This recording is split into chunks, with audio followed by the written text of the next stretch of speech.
Olá a todos do canal, eu me chamo Ronison, quero compartilhar meu relato de quaresma. Minha mulher se chama Inês e a gente se conheceu lá em meados de 1980, em uma festa de São João em Goiás. Eu era um rapaz simples e jovem, trabalhava como ajudante de pedreiro e ela, uma moça doce que cuidava da roça com a sua família. Nos casamos rápido e logo descobrimos que Inês estava grávida. A notícia foi uma alegria, mas também um susto porque a gente mal tinha onde cair morto. Foi aí que apareceu uma oportunidade para a gente. Soubemos que em um rancho ali perto da cidade, o dono, um senhor chamado Seu Fábio, estava precisando de um caseiro para cuidar da propriedade. Ele ofereceu para a gente uma casinha no terreno, sem pagar aluguel, e eu aceitei na hora. Era o que a gente precisava para começar uma nova vida. A casinha era simples, mas aconchegante. 2 quartos pequenos, uma sala com um sofá velho que rangia quando sentávamos, uma cozinha com fogão a lenha e um banheiro que mais parecia um armário. O rancho era grande, cheio de pasto, gado e uma bela propriedade. Havia um clima gostoso de cerrado. Inês logo se adaptou, arrumou a casa com o pouco que a gente tinha e eu comecei a trabalhar cuidando das cercas, do gado e das plantações. A vida seguia tranquila na roça, até que uma certa noite de quaresma, algo aconteceu que mudou a minha vida. A quaresma naquela região sempre foi um tempo de respeito e medo. Os mais velhos contavam histórias de visagens de assombração e de criaturas que andavam soltas pelo mato, especialmente quando a lua estava cheia. Eu e a Inês nos importávamos muito com isso, pois éramos bem religiosos. A Inês respeitava até mais do que eu. Ela evitava comer carne vermelha nas sextas-feiras na época de quaresma. Ela dizia que sentia que o coisa ruim estava solto nesses dias e como se estivesse espreitando e observando. Naquela noite, o vento estava forte e a lua cheia iluminava o terreiro.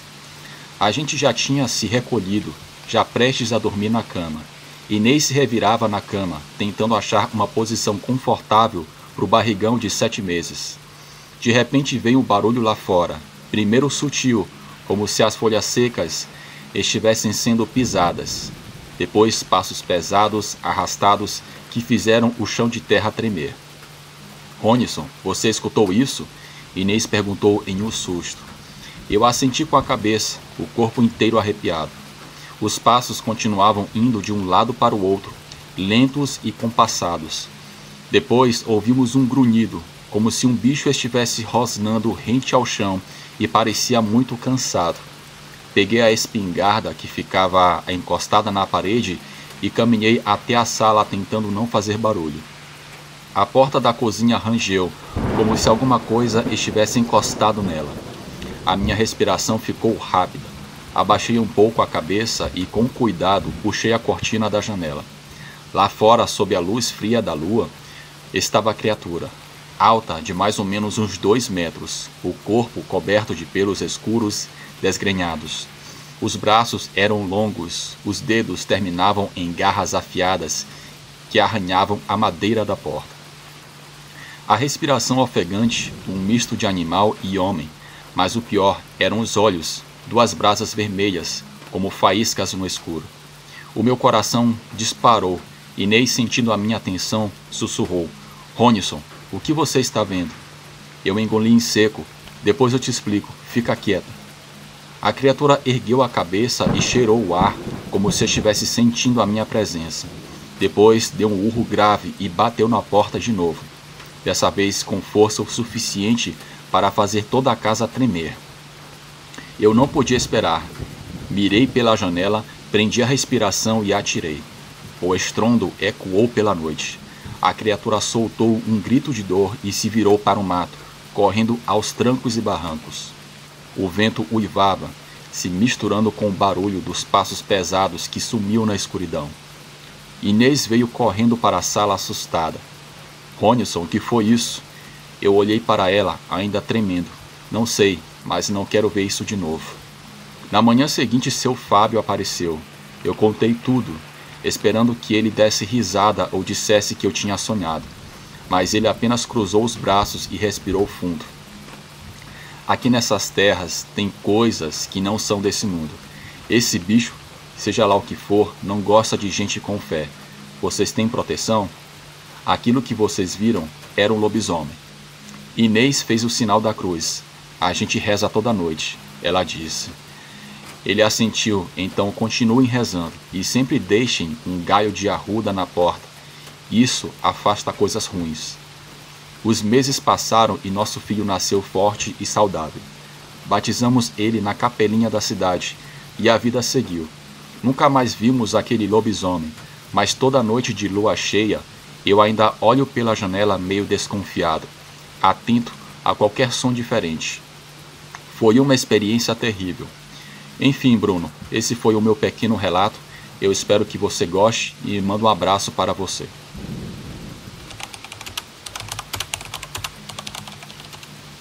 Olá, o meu nome é Vando, e essa história aconteceu lá em 2010, quando eu tinha 25 anos.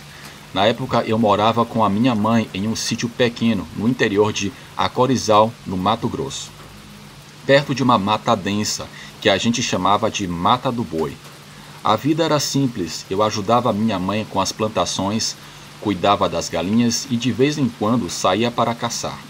Era meu jeito de relaxar, pegar a espingarda, entrar na mata e ficar ali quieto, esperando a caça aparecer. Mas tinha uma coisa que minha mãe sempre dizia: Vando, na época de quaresma não se caça. É tempo de respeito e penitência. Eu nunca dei bola para isso, mas uma noite eu me dei muito mal. Era uma quaresma como qualquer outra. A gente tinha acabado de jantar e eu estava com aquela coceira para sair e caçar alguma coisa. A minha mãe, como sempre, tentou me convencer a ficar em casa. Vando, hoje não, é quaresma, respeita, rapaz. Ela disse com aquele olhar sério que só a mãe sabe dar. Mãe, isso é coisa de crente. Eu vou lá, vou dar uma volta e já volto, respondi, já pegando a minha espingarda e o boné. Ela suspirou, mas sabia que não podia me convencer. Eu era teimoso demais.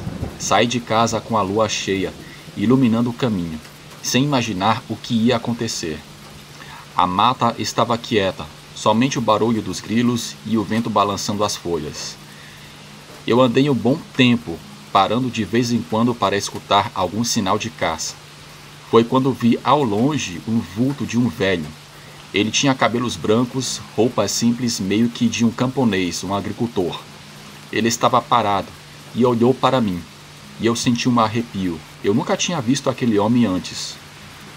Boa noite, moço. O que você está fazendo aqui? Aquele velho perguntou para mim com uma voz rouca. Boa noite, senhor. Eu estou caçando, respondi tentando parecer tranquilo. Ele olhou para mim com um olhar penetrante e disse: essa mata não é para caça. É melhor você ir embora daqui. Eu ri por dentro, achando que era só um velho supersticioso. Tá certo, mas eu vou dar mais uma volta para ver se encontro alguma coisa. Eu falei dando de ombros. Ele não disse mais nada, só ficou me encarando enquanto eu seguia caminhando. Eu achei estranho, mas não dei muita importância. Continuei andando e depois de um tempo consegui caçar um tatu. Eu fiquei feliz achando que a noite tinha valido a pena. Eu voltei para casa. Eu cheguei lá por volta das 2 horas da manhã e a minha mãe já estava dormindo. Decidi tomar um banho antes de dormir, mas foi aí que as coisas começaram a acontecer. Enquanto eu estava no banho, eu ouvi um barulho vindo de fora. Era como se um animal grande estivesse correndo, se aproximando da casa. O barulho foi ficando mais alto, até que eu ouvi uma pancada forte na porta da cozinha. O meu coração disparou. Eu saí correndo do banho, peguei a minha espingarda e fui até a cozinha. A minha mãe já estava acordada, desesperada. Vando, o que é isso? Ela perguntou com os olhos arregalados. Não sei, minha mãe, fique aí, respondi já apontando a espingarda para a porta. A criatura bateu de novo. Eu não pensei 2 vezes. Eu dei um tiro. Ouvi um urro de dor, mas a coisa não foi embora. Eu dei mais 2 tiros, e aí o barulho parou.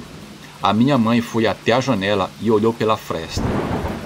Minha nossa, Wanda, ela sussurrou com a voz trêmula. É um bicho muito feio que está lá fora. Eu fui até a janela e olhei. Nesse momento, até a minha alma saiu do corpo. Era uma criatura enorme, com um corpo de homem e uma cabeça de boi assustadora, tipo aqueles minotauros, mas muito mais assustador. O pelo era escuro e eriçado, os olhos brilhavam e os chifres eram enormes e retorcidos. Ele estava sangrando por causa dos tiros que eu dei, mas o que mais me assustou foi o que aconteceu depois.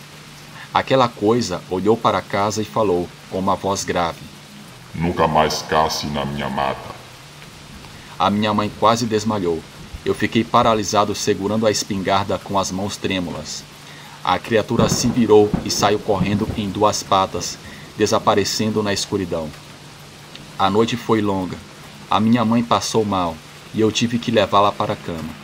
Fiquei acordado até o dia amanhecer, segurando a espingarda e olhando pela janela, com medo de que aquela coisa voltasse. Mas ela não voltou. Quando o sol nasceu, eu me senti aliviado, mas também envergonhado. Sabia que aquilo tinha acontecido por causa da minha teimosia. Na manhã seguinte, a minha mãe acordou melhor, mas ainda assustada. Ela me deu uma bronca daquelas, e eu não tive coragem de me defender. Vando, eu te avisei. Quaresma é tempo de respeito. Agora você viu o que aconteceu com a gente. Ela disse com aquele olhar sério. Bem, eu suponho que aquela criatura deveria ser aquele velho que eu vi na mata. Desde aquela noite, eu nunca mais cacei na Quaresma. Aprendi a respeitar o que não entendo e a ouvir o conselho dos mais velhos. A gente ainda mora no sítio e a mata do boi continua lá, quieta e misteriosa. Mas eu nunca mais me aproximei dela e não sei se aquele velho ainda ronda por lá. Creio que já morreu. Isso foi há muito tempo. E toda vez que a lua cheia ilumina o caminho, eu lembro daquela criatura. Boa noite.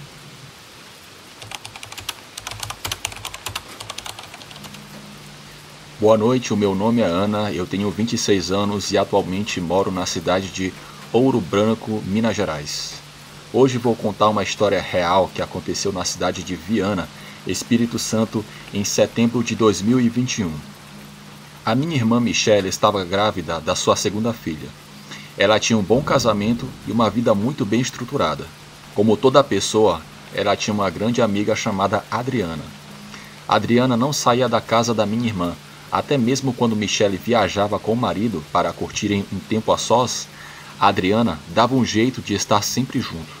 Todo mundo dizia para minha irmã que a Adriana não era uma pessoa de confiança, pois sempre estava presente quando ela e o marido viajavam. E quando minha irmã saía, a Adriana fazia questão de ficar e cuidar de tudo dentro da casa dela. Até o almoço para o meu cunhado, a Adriana fazia questão de preparar. Minha mãe sempre dizia para minha irmã ter cuidado, porque a traição vem de onde menos se espera. Certa vez, eu e Michelle viajamos para Salvador para fazer uma prova. Enquanto aguardávamos um táxi, decidimos comprar um acarajé. A mulher que nos vendeu o lanche disse para minha irmã: Nega, reze com todas as forças e peça proteção a Deus. Estão fazendo um trabalho de magia negra contra você. Isso tudo é por pura inveja. Querem tirar tudo o que lhe pertence. Minha irmã nunca dava atenção para esse tipo de coisa. Ela era a pessoa mais ética que eu já conheci, do tipo que não acreditava nem em Deus e nem no diabo. Mas ao contrário dela, depois desse dia, eu comecei a pedir muito a Deus pela vida da minha irmã. No trajeto de volta para casa, saindo do aeroporto, sofremos um assalto. Minha irmã foi alvejada com um tiro na cabeça. Ao ser encaminhada para o hospital, acabou entrando em trabalho de parto e deu à luz a minha sobrinha Betina. Mas infelizmente Michelle não resistiu ao ferimento e perdeu a sua vida logo após ao parto.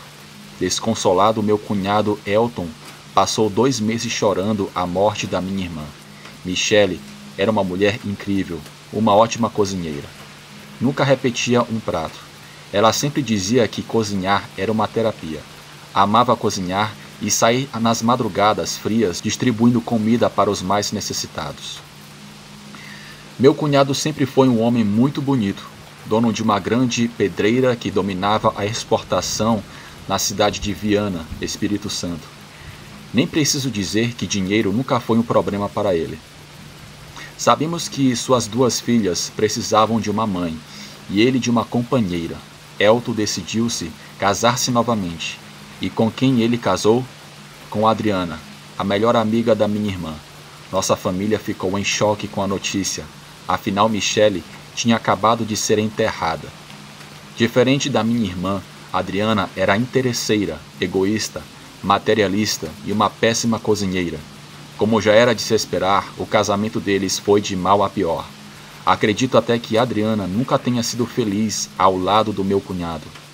Um dia, ele confessou para a gente que a ideia do casamento repentino havia partido dela. Maldita foi a hora em que Elton aceitou se casar com Adriana. Ela só sabia fazer arroz, feijão, carne e macarrão. Todo dia era a mesma coisa. Quando não salgava, queimava a comida. Na primeira briga, Elton jogou na cara dela que ela era ruim de cama e péssima cozinheira. Adriana não disse nada. Apenas olhou para ele e sorriu.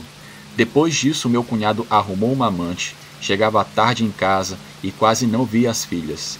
Dizia para quem quisesse ouvir que não tinha mais motivos para viver, pois havia perdido o grande amor da vida dele. Minha irmã não saía dos pensamentos do Elton nem por um dia. Ele começou a contar que conversava com Michele em sonhos e que, em um deles, ela pedia para que ele fosse ao cemitério visitá-la. Era sempre o mesmo sonho. Foi então que me prontifiquei a ir ao cemitério com ele. Fiz as malas, peguei o primeiro voo para Vitória e cheguei no dia seguinte, por volta das 6 horas da manhã. Era um sábado. Quando cheguei, Elton não estava em casa. Adriana me recebeu da melhor forma possível. Deixei as minhas malas lá e resolvi ir ao cemitério sem dizer nada a ninguém. Quando cheguei, vi que algo tinha sido enterrado na cova da minha irmã. Havia velas pretas e vermelhas acesas sobre a cruz. Senti uma energia pesada que me impediu de me aproximar da cova. Chamei então o coveiro, um senhor negro muito simpático e sábio. Ele me disse que todo mês uma mulher ia até o cemitério acompanhada de um homem conhecido na região. Juntos, eles enterravam um bode preto e 4 galinhas pretas, uma ao lado de cada pata do animal. Acendia as velas, fazia uma oração e depois iam embora. Angustiada, perguntei se havia alguma câmera no cemitério que pudesse ajudar a identificar essas pessoas. O coveiro me levou até a administração onde a filha dele trabalhava e pediu para que ela nos ajudasse. Muito solícita, ela me pediu para voltar na segunda-feira. Aquele fim de semana foi o mais longo da minha vida. Durante esses dias, fiquei na casa da minha irmã e descobri que a presença dela ainda era real por ali. A minha sobrinha mais velha, de apenas 2 anos, me contou que a mãe aparecia todos os dias para lhe dar um beijo na testa. Quando ouvi isso, Adriana gritou do outro lado da sala: "Sua mãe está morta." Achei aquilo desumano, uma crueldade com uma criança tão pequena, que havia perdido a mãe há apenas 4 meses. Enfim, a segunda-feira chegou. Sem dizer nada para o meu cunhado, me levantei cedo e fui direto para o cemitério. Lá tive acesso a 3 vídeos. O primeiro era de um mês antes da morte da minha irmã. Aos pés do cruzeiro, um casal deixava um despacho com um bode preto e 4 galinhas pretas. O segundo vídeo era exatamente no primeiro mês de falecimento da Michele. E o terceiro vídeo, no segundo mês da morte dela. O Elton levantou-se e foi trabalhar. Passou o dia inteiro pensando na deliciosa comida e não via a hora de chegar em casa para comer mais. Aproveitando a ausência da esposa, convidou a amante para jantar com ele e passar a noite. Os dois chegaram. Francisca, a amante, foi até a cozinha para preparar comida. Ao abrir o freezer, Francisca gritou desesperadamente. O Elton correu para a cozinha e viu que dentro do freezer havia um pedaço de um corpo humano temperado em uma grande bacia. Entre os pedaços, o Elton reconheceu a cabeça de sua filha recém-nascida. No velório da minha sobrinha, havia uma conhecida da família, uma mulher evangélica chamada Dona Marta.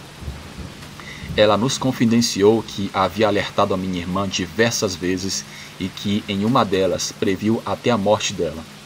Disse ainda que os trabalhos de feitiçaria continuariam sendo despachados na cova da minha irmã pelo período de 1 ano, como forma de assegurar que ela não tivesse paz e não voltasse para se vingar. De tudo isso, tiramos uma lição. Se alguém lhe avisar que você está sendo vítima de trabalhos de magia negra, leve a sério. Isso pode custar sua vida, pois espíritos de luz usam pessoas, sonhos, tudo para nos avisar. Tenha fé, dobre seus joelhos no chão e faça a limpeza espiritual de 21 dias de São Miguel Arcanjo. Atualmente meu cunhado passa por uma profunda depressão.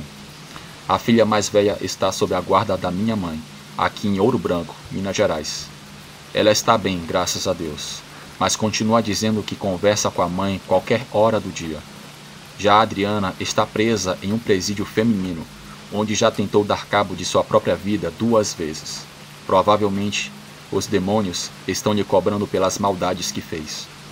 A magia negra traz sofrimento. O Coisa Ruim deu a Adriana o marido de sua amiga, do jeitinho que ela havia pedido, mas não lhe prometeu que seria amada e feliz.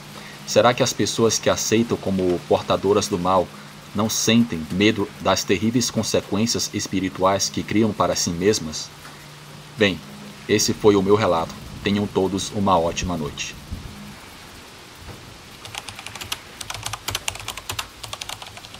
Olá, eu me chamo Biné. Moro em Aparecida de Goiânia e quero relatar uma experiência que aconteceu comigo, meu tio e o meu primo no ano de 1995 na cidade de Trindade, em Goiás. Antes de eu vir morar aqui em Aparecida de Goiânia, eu morava em um sítio junto com a minha mãe, o meu tio, minha falecida avó e o meu primo. O sítio onde nós morávamos ficava quase na saída da cidade e era possível chegar na rodovia caminhando. Nesse sítio que eu morava, criávamos alguns animais como galinhas, patos, algumas cabras e um cavalo. Naquela época eu tinha 19 anos de idade e o meu primo Alberto tinha 22 anos. Tanto eu como ele gostávamos de caçar nas madrugadas, dentro das matas que havia naquela região. De vez em quando o nosso tio Pacheco, que na época tinha os seus 38 anos de idade, nos acompanhava nessas caçadas. Era sempre bem divertido e nunca tínhamos visto nada de anormal. Algo que eu preciso mencionar é que perto de onde morávamos, havia um menino que, por questões éticas, não vou citar o seu nome, que naquela época era adolescente e sofria de problemas mentais. Ele não mexia com ninguém, porém, ele às vezes era muito custoso e aprontava nos sítios da vizinhança, jogando pedra nos animais, atiçando os cavalos ou soltando algum bicho de algum sítio. Uma certa noite esse menino aprontou dentro do nosso sítio. Eu me lembro que já tinha escurecido. Estávamos todos na casa reunidos para jantar. Estávamos comendo uma comida deliciosa feita pela minha mãe e a minha avó. Quando já tínhamos terminado de jantar, havia um pouco de arroz que sobrou, e a minha avó resolveu dar às cabras, pois elas gostavam bastante de comer arroz. Eu me lembro que minha avó saiu, e depois de alguns segundos, ao longe, eu pude escutar ela gritando com alguém, pois eu achava que ela estivesse gritando com alguma das cabras por estarem fazendo algum tipo de algazarra. Enfim, ela voltou para dentro de casa chamando o meu tio. Ela disse que aquele menino entrou no sítio e soltou uma das cabras. Ela chegou no exato momento em que ele estava soltando um dos animais e depois saiu correndo. O animal também saiu correndo e se embrenhou no mato que ficava na parte de trás do nosso sítio. Ficamos muito bravos, mas o tio Pacheco ficou mais bravo ainda, dizendo que se ele visse aquele moleque, iria dar uma surra nele. O meu primo e eu nos oferecemos para ir buscar o animal, pois ficamos com medo de alguém se aproveitar da situação para roubá-lo. Como sempre eu e o Alberto caçávamos naquela região, achamos que não seria difícil recuperar um animal. O tio Pacheco resolveu ir conosco. Levamos uma lanterna, uma corda, um facão para roçar o mato e uma espingarda de caça por precaução. Entramos mata adentro. Meu tio ainda resmungava dizendo que no dia seguinte iria na casa dos pais daquele menino reclamar o que ele fez. Entramos cada vez mais na mata que havia ali. De repente, começamos a escutar uns barulhos estranhos de um porco. Eram barulhos muito altos e pareciam ser de um suíno de grande porte.